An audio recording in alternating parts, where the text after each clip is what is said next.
اور آپ نے 5 منٹ میں اس کو لینے کا فیصلہ بھی کر لیا؟ وہ مسکرایا۔ آپ کے بارے میں نے ایک بات کا اندازہ لگایا تھا کہ آپ دوسروں کو بہت جلدی چانس دے دیتی ہیں، اعتبار بھی جلدی کر لیتی ہیں۔ میں ایسے فیصلے نہیں کرتا، میں وقت لیتا ہوں اور سوچ سمجھ کے تمام زاویوں سے کسی چیز کو پرکھتا ہوں۔ کچھ تھا جو دروازے کی دراز سے رینگتا ہوا کمرے میں داخل ہوا اور ان دونوں کے درمیان حائل ہو گیا، ایک بد دلی کا احساس جس نے کچھ دیر پہلے کا جوش ٹھنڈا کر دیا تھا۔ میں وائبس پہ چلتی ہوں زیاد، کنٹرول چیئر پہ بیٹھی لڑکی نے کندھے اچکائے۔ اگر میری گٹ فیلنگ کہے کہ یہ کام درست ہے تو میں اسے کر لیتی ہوں۔ گٹ فیلنگ ہمیشہ درست نہیں ہوتی۔ مثلاً میرے آفس میں کچھ دن پہلے ایک لڑکی آئی، وہ یاد کر کے بتانے لگا۔ وہ دبئی میں اس نے اپنے مالی مسائل کا ذکر اتنے اندوہناک انداز میں کیا کہ میں متاثر ہو گیا اور شاید میں اسے جاب دے دیتا، لیکن پھر میں نے سوچنے کے لیے وقت لیا۔ بعد میں تحقیق کی تو معلوم ہوا کہ اس کے حالات ایسے نہیں تھے جیسا نقشہ وہ کھینچ رہی تھی۔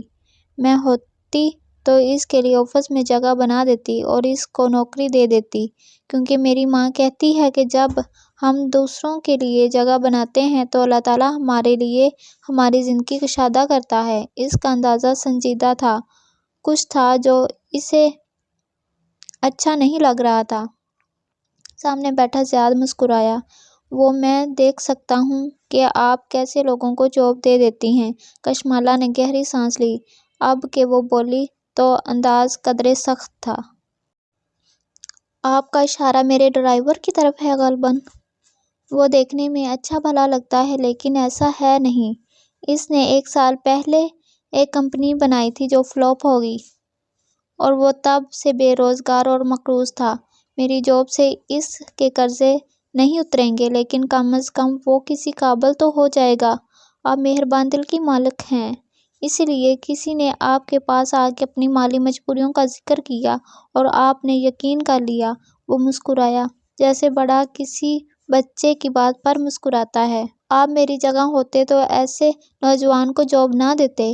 وہ کرسی پہ آگے ہوئی اور آنکھوں کی پتلیاں سکوڑ کے اسے دیکھا۔ وہ سننا چاہتی تھی کہ وہ آگے سے کیا کہتا۔ نہیں، میں اس نوجوان کو جاب بالکل نہ دیتا۔ زیاد نے شانے اچکائے۔ کیونکہ میں دل سے نہیں دماغ سے فیصلہ کرتا ہوں۔ مثلاً آپ کا ڈرائیور کم اسسٹنٹ کہہ رہا ہے کہ اس کے اوپر 1 سال سے قرضے ہیں۔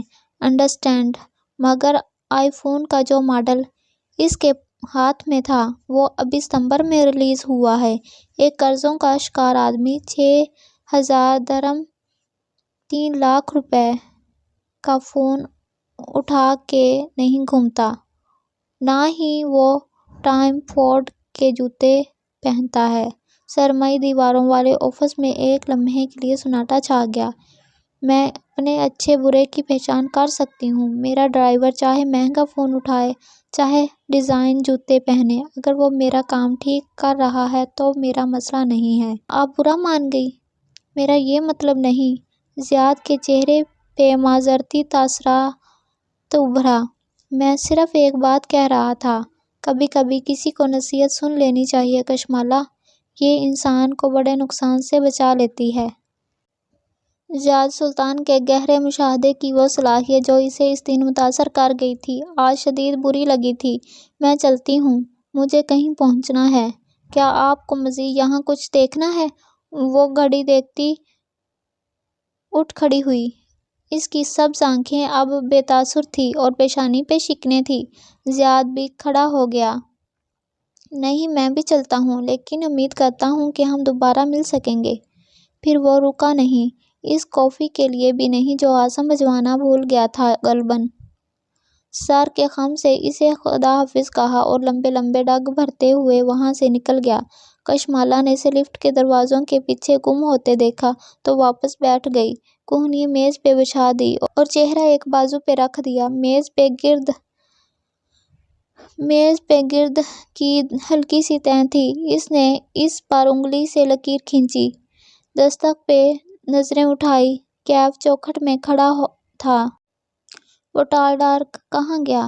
چلا گیا۔ وہ میز کی سطح پہ لکیریں کھینچ رہی تھی۔ آپ اپسیٹ ہیں؟ غور سے کشمالہ کا چہرہ دیکھا۔ کچھ سوچ رہی ہوں۔ وہ انگلیوں کے گرد پہ چند حروف لکھ رہی تھی۔ MALA۔ کیا؟ وہ کھڑکی سے ٹیک لگا کے کھڑا ہو گیا۔ جوگرز کی کینچی بنا لی۔ وہ سیدھا کھڑا نہیں ہوتا تھا، ہمیشہ ایسے ہی کھڑا ہوتا تھا، سینے پہ بازو لپیٹے، ایک جوتا دوسرے کے آگے رکھے۔ کیف، اس جگہ میں تمہیں کیا کیا خامیاں نظر آتی ہیں؟ بہت سی۔ گنواؤں؟ کشمالہ نے تھک کے اسے دیکھا۔ وہ عاصم کی کامیابی پہ خوش تھی اور یہاں سب کو خامیاں نظر آتی تھی۔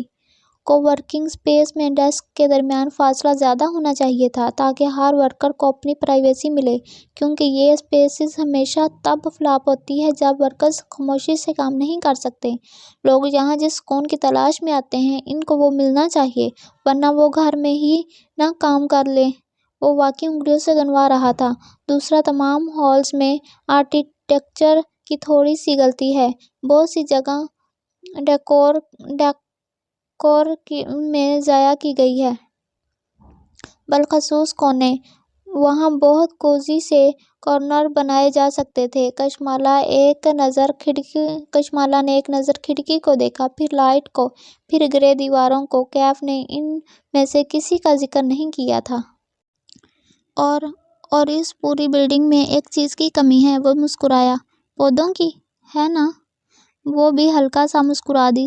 ساری بد دلی اور کلفت دور ہونے لگی۔ جیسا کہ آپ کہتی ہیں کشمالہ بی بی، رنگوں کی اپنی زبان ہوتی ہے۔ سبز رنگ تو پوری لغت ہے۔ وہ کریٹیوٹی کا رنگ ہے۔ یہ ذہن کو فریش کر کے اس میں نئے آئیڈیاز ڈالتا ہے۔ عاصم کو صرف ایک مشورہ دیں کہ بلڈنگ میں پودے اور سبز رنگ کا اضافہ کر دے۔ اور یہ آفس ہے۔ اس کی سوئی وہیں اٹکی تھی۔ یہ کیسا ہے؟ جنت ہے۔ لاہور میں کارنر آفس، وہ بھی اس قیمت پہ کہاں ملتا ہے؟ میرے پاس پیسے ہوتے تو فوراً اس جگہ کو لے لیتا۔ تمہیں کم روشنی یا باہر کے منظر سے مسئلہ نہ ہوتا۔ وہ ہنس دیا۔ گال کا گڑھا واضح ہوا۔ میں نے لیپ ٹاپ پہ سر جھکا کے کام کرنا ہے، سوئی میں دھاگا نہیں ڈالنا۔ اوپر سے چائے کافی فری ہے۔ ایک انسان دن میں 2-3 کپ ہی پی سکتا ہے، کیا فائدہ؟ یہاں وہ لوگ آتے ہیں جنہیں خود کو روز بستر سے نکال کر کام پہ آنے کے لیے مجبور کرنا پڑتا ہے۔ وہ اپنے لیے کام کرتے ہیں۔ ان کے سر پر کوئی ڈنڈا نہیں ہوتا۔ ایسے میں کوورکنگ اسپیس میں کوئی فری کافی ان کے لیے دی جاتی ہے تاکہ آپ کے پاس کام پہ آنے کا بہانہ نہ ہو، لگژری کو انجوائے کرنے کا دل چاہے۔ ورنہ کوئی کافی یا چائے کا بھوکا نہیں ہوتا۔ اور آپ اتنی منفی باتیں کیوں کر رہی ہیں؟ 2-4 آرکیٹیکچر کی غلطیاں تو ہر بلڈنگ میں ہوتی ہیں، مگر عاصم اس جگہ کو اچھا مینیج کر رہا ہے۔ کچھ نہیں، گھر چلو، ماں اکیلی ہوگی۔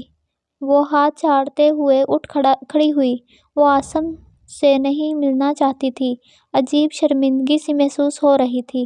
جاتے جاتے رک کے کیف کو دیکھا، پھر نظریں اس کے ہاتھوں میں پکڑے فون تک گئی۔